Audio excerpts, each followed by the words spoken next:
Un'altra tegola sulla testa della SAC, la società che gestisce l'aeroporto di Catania, già nella bufera dopo l'incendio che questa estate ha mandato in tilt lo scalo con cancellazione di voli, trasferimenti e dirottamenti sugli altri aeroporti dell'isola, con conseguente stress e lamentele dei passeggeri. E poi la questione Trantino, il sindaco di Catania che chiede le dimissioni dei vertici SAC a causa di gravi inadempimenti per incapacità e approssimazione nel gestire l'emergenza. Ora a tutto questo si aggiunge l'ANAC, l'autorità anticorruzione che bacchetta la SAC. Non c'è più tempo, lo scalo rimedi entro 45 giorni. In ballo la gara per l'affidamento del servizio di manutenzione ordinaria di riqualifica della segnaletica airside e landside dello scalo per una durata di 36 mesi e per un importo di poco più di 1 milione di euro, aggiudicata lo scorso 19 aprile. In sostanza l'autorità, come scrive in una nota pubblicata sul sito istituzionale, ha segnalato alcune irregolarità nella procedura della gara del 23 gennaio scorso, indetta dalla società aeroportuale. In cosa avrebbe sbagliato SAC? Intanto a definire l'appalto di servizi, visto che l'appalto riguarda lavori di segnaletica e non servizi appunto. E poi una clausola, fin troppo tecnica, su una dimostrazione delle attività espletate in ambito aeroportuale, un difetto di comprensione, insomma, nato dalla differenza tra servizi analoghi e servizi identici, cose ben diverse che bloccherebbero potenziali concorrenti. Ci sono comunicazioni continue che ci sono con ANAC, con molti altri enti che ci controllano.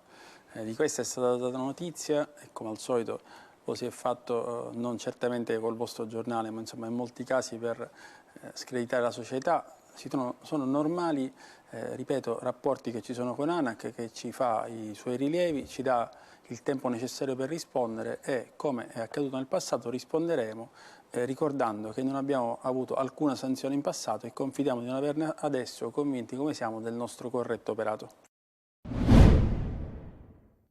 Una discarica videosorvegliata qui in via Fondo Romeo a Catania. Succede anche questo.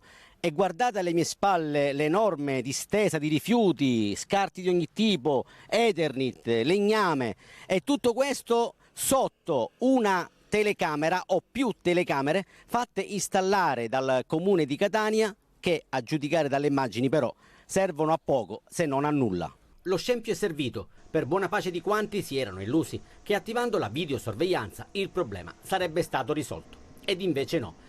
Dopo un breve periodo di onorata carriera, erano state attivate sotto l'amministrazione Pogliese, tutto è tornato come prima ed anche peggio di prima, con l'aggravante che sono stati spesi tanti soldi pubblici.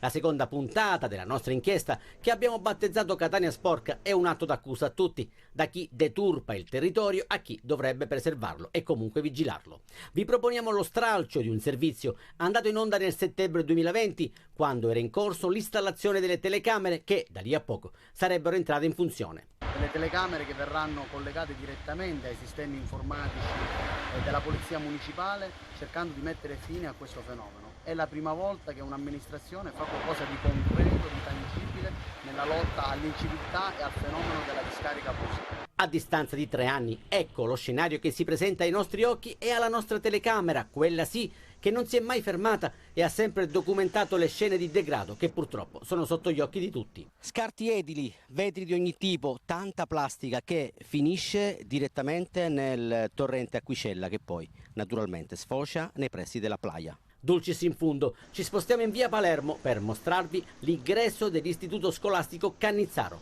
La scuola sta per cominciare e questo è il biglietto da visita per alunni, genitori ed insegnanti.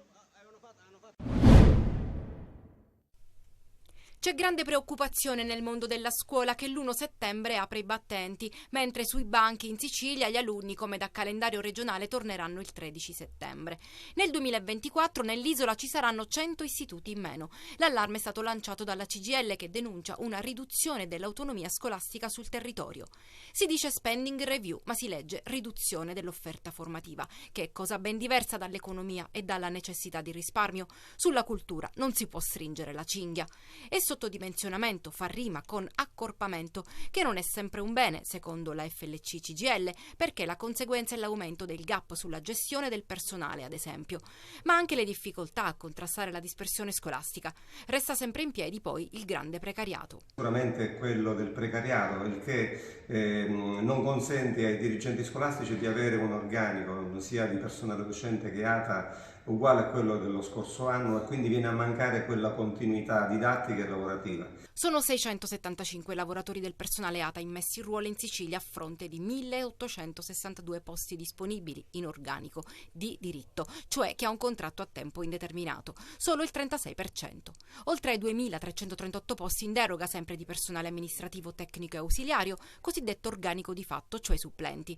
Ancora più grave, denuncia il sindacato, è la questione dei posti di insegnante e di sostegno in Sicilia, che a fronte di poco più di 26.000 posti assegnati, solo la metà è in organico di diritto, quindi con docente titolare, e il resto, oltre il 46%, è invece in deroga, ovvero assegnato a docenti precari.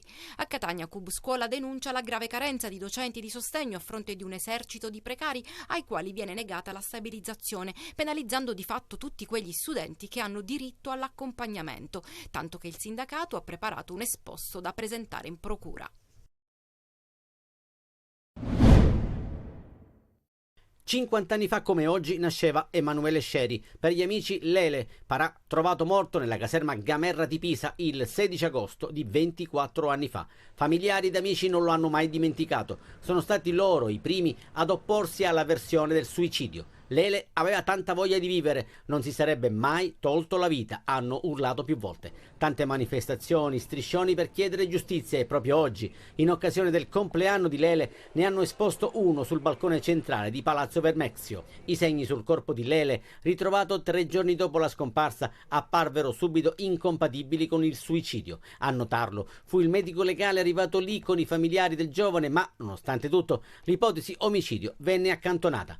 Un comitato ed una commissione parlamentare d'inchiesta presieduta dalla siracusana Sofia Amodio nel 2015 portarono la procura di Pisa alla riapertura delle indagini. Anni e anni di analisi per tornare a parlare di omicidio. Gli investigatori hanno ristretto il cerchio su 3 ex caporali: Alessandro Panella, Luigi Zabara ed Andrea Antico. Lo scorso 13 luglio, per i primi 2, è arrivata la sentenza di condanna di primo grado a 26 e 18 anni di carcere. Ma l'11 ottobre ci sarà un'altra udienza. Quando verrà celebrata la prima udienza del processo d'appello in relazione invece all'assoluzione di Andrea Antico, altro caporale accusato di omicidio, e dei 2 appartenenti alla cosiddetta catena di comando, Celentano e Romondia, accusati di favoreggiamento. Intanto Lele Sceri, che prima della leva obbligatoria si era laureato in giurisprudenza, continua a vivere nei ricordi e nei cuori di chi gli ha voluto bene.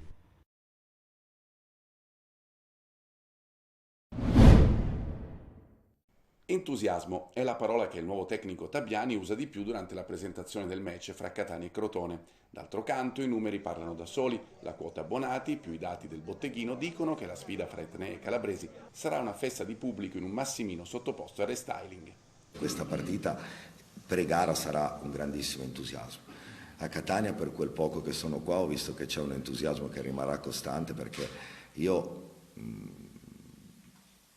ho girato un po' l'Italia e sinceramente non ho mai trovato un posto con questa passione in questo momento, perché ovunque vai sembra che la squadra di calcio sia veramente un aspetto importante della comunità, e questo è bellissimo per noi che ci lavoriamo. Tabiani ha già in mente l'11 con Livieri in porta, Rapisarda, Quaini, Curado e Mazzotta in difesa, Ladinetti, Rocca, Zammarini a centrocampo, più dubbi in attacco, con Chirico e Marsura favoriti sugli esterni e poi forse Sarao, più di Carmine davanti. Quest'ultimo, dice Tabiani, ha meno allenamenti sulle gambe ma sarà comunque della partita, se non in avvio, in corso d'opera. L'avversario è conosciuto e rispettato. È una squadra comunque forte, l'anno scorso hanno fatto un campionato importante, ma in questa partita, ma soprattutto in questo inizio di campionato, dobbiamo cercare di crearci quell'identità che durante il precampionato ti puoi creare, ma che poi solo le partite ufficiali ti riescono a far migliorare nel corso del campionato.